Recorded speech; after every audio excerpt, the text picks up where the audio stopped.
ഒരാളുടെ ഈമാൻ നഷ്ടപ്പെട്ടു പോകുന്ന അഞ്ചാമത്തെ തെറ്റ്, ആഖിബത്ത് ചീത്തയാവുന്ന അഞ്ചാമത്തെ കാര്യം. അതേതാ അഞ്ചാമത്തെ കാര്യം?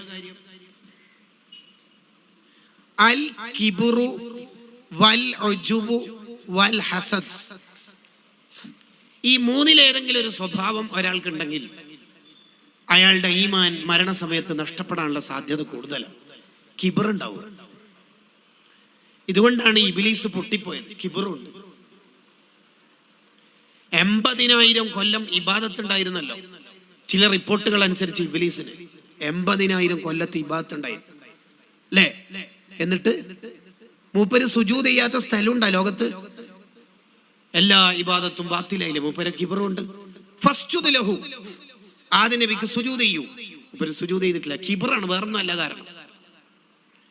മൂസാ നബി അലൈഹി ഇസ്ലാമിന്റെ കാലത്ത് ഇബ്ലീസ് പറഞ്ഞു എനിക്ക് നന്നാവണം. മൂസാ നബി അള്ളാഹിനോട് ചോദിച്ചു ഇങ്ങനെ പറയേണ്ട എന്താ ചെയ്യേണ്ടത്? ആദ്യ നബിയുടെ ഖബറിന്റെ അവിടെ പോയി സുജൂദ് ചെയ്യാൻ പറയും. തൽബീസ് ഇബ്ലീസിൽ കാണാം, ഹാഫിള് ഇബ്നുൽ ജൗസി രേഖപ്പെടുത്തുന്നു. അപ്പൊ മൂപ്പര് പറഞ്ഞു ഞാൻ അന്ന് മൂപ്പർക്ക് എന്നെ ഡയറക്റ്റ് സുജൂദ് ചെയ്തിട്ടില്ല. ഇനിയിപ്പോ കിബറാണത്. കിബർ ഒരാൾക്കുണ്ടെങ്കിൽ അയാളുടെ ആഖിറം ബാത്തിലാവും, അയാളുടെ ആഖിബത്ത് ചീത്തയാവും. എനിക്ക് കിബർ ഇല്ല എന്ന് ഒരാൾക്ക് തോന്നൽ ഒരു കിബറാണ്. എനിക്കാ കിബറോ? എനിക്കെന്ത് കിബർ?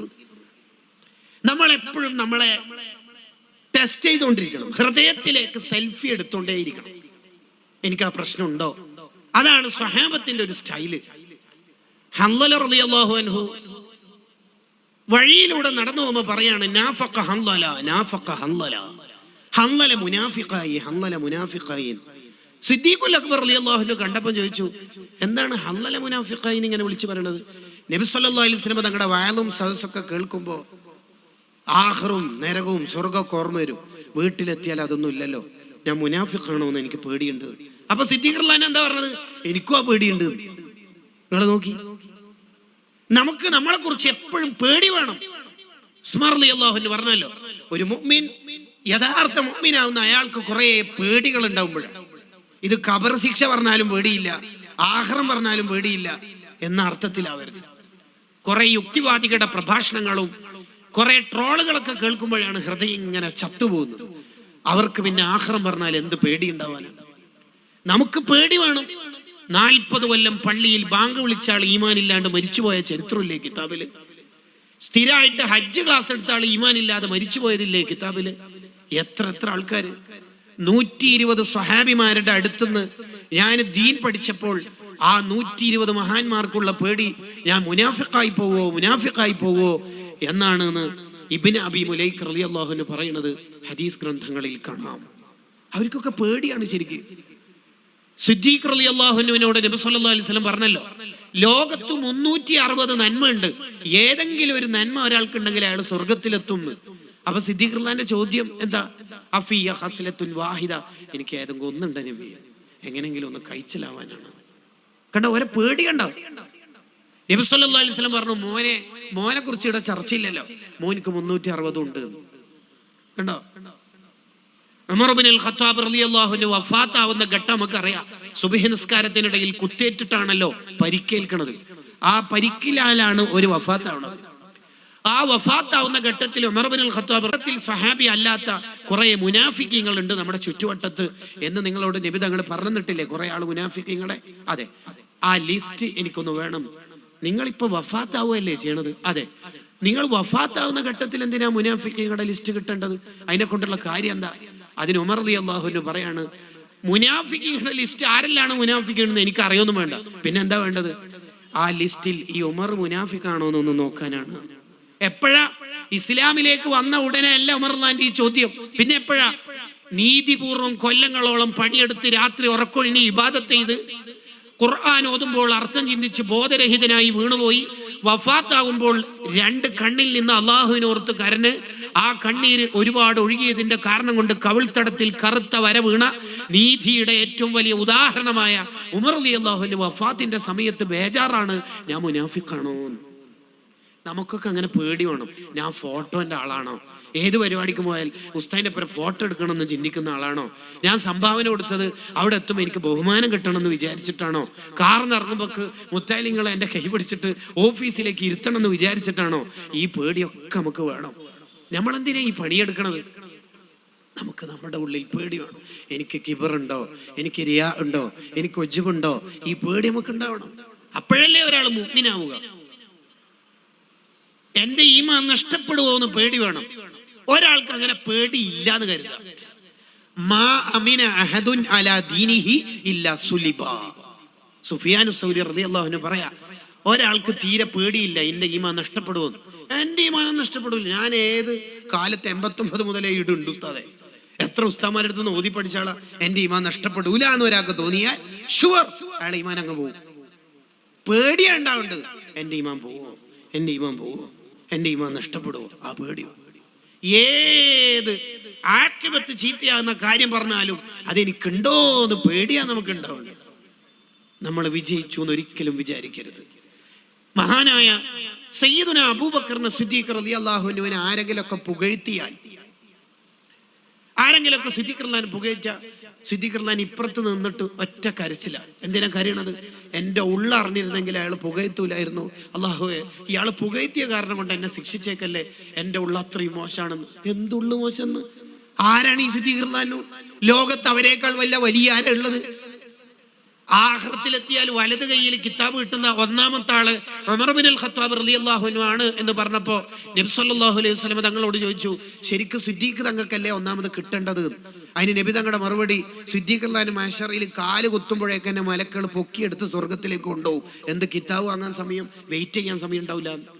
ആ സിദ്ദീഖ് റളിയല്ലാഹു ഉള്ളിൽ നിന്ന് കരയണത്, എൻ്റെ ഉള്ളറിഞ്ഞിരുന്നുവെങ്കിൽ ഇവരൊക്കെ എന്നെ പുകഴ്ത്തൂലായിരുന്നു, ഇവർ പുകഴ്ത്തിയ കാരണം കൊണ്ട് എന്നെ ശിക്ഷിച്ചേക്കല്ല റബ്ബേ. അവരൊക്കെ ഉള്ളിൽ പേടിച്ചോരാ. ഉസ്മാൻ റളിയല്ലാഹുവിന്റെ ഖബർ കണ്ടാല് അവിടുത്തെ നീണ്ട താടി മുഴുവനും നനയുന്നവരെ കരയുന്ന ആളാ. ഓർക്ക് ഖബറിൽ ശിക്ഷ ഉണ്ടാവും. ഉസ്മാൻ റളിയല്ലാഹുവിനോട് ഇപ്പൊ എന്താ ഖബറിൽ ചോദിക്കല്, നിങ്ങൾ നബി ആയിരുന്നാ? ഈ മുത്തുനബിക്ക് വേണ്ടിട്ടല്ലേ ഉസ്മാൻ തങ്ങൾ ഈ ജീവിച്ചെന്നെ? എന്നിട്ട് ആ ചോദ്യം ഉണ്ടാവും. നിങ്ങൾക്ക് തോന്നുന്നുണ്ടാ? മൻ റബ്ബുക്കാന്ന ഉമർ റളിയല്ലാഹുവിനോട് ചോദിക്കല് ഖബറിന്? ആ റബ്ബുണ്ട് എന്ന് പറയാനല്ലേ ഈ സമരം മുഴുവൻ അവർ ചെയ്തത്. എന്നിട്ട് ഈ സ്വഹാബത്ത് എന്തിനാ ഈ കരയണത്? അലി റളിയല്ലാഹു അൻഹു അല്ലാഹുവിനെയും ആഖിറത്തൊക്കെ ഓർത്ത് കരഞ്ഞാല് താഴെ വീഴും. താഴെ വീണിട്ട് ആ മണ്ണ് മുഴുവനും നന്നിട്ട് മഴ പെയ്ത ഒരു ഫീലിംഗ് ആയിരിക്കും അവിടുത്തെ മുഖമുള്ള സ്ഥലം. ഉമർ ഇബ്നു അബ്ദുൽ അസീസ് റളിയല്ലാഹു അൻഹു എല്ലാ ദിവസവും രാത്രി നീണ്ട നേരം നിസ്കരിക്കുന്ന ആളാ. അള്ളാഹിനെ ഓർത്ത് കരഞ്ഞ് ലാസ്റ്റ് മഹാനവറുകളുടെ കണ്ണീര് തീർന്നിട്ട് അന്ധനായി പോയി. വെള്ളം തീർന്നാൽ പിന്നെ കണ്ണിന് കാഴ്ച ഉണ്ടാവില്ല. ഉമനീര് പറ്റിയാൽ സംസാരിക്കാൻ കഴിയില്ല.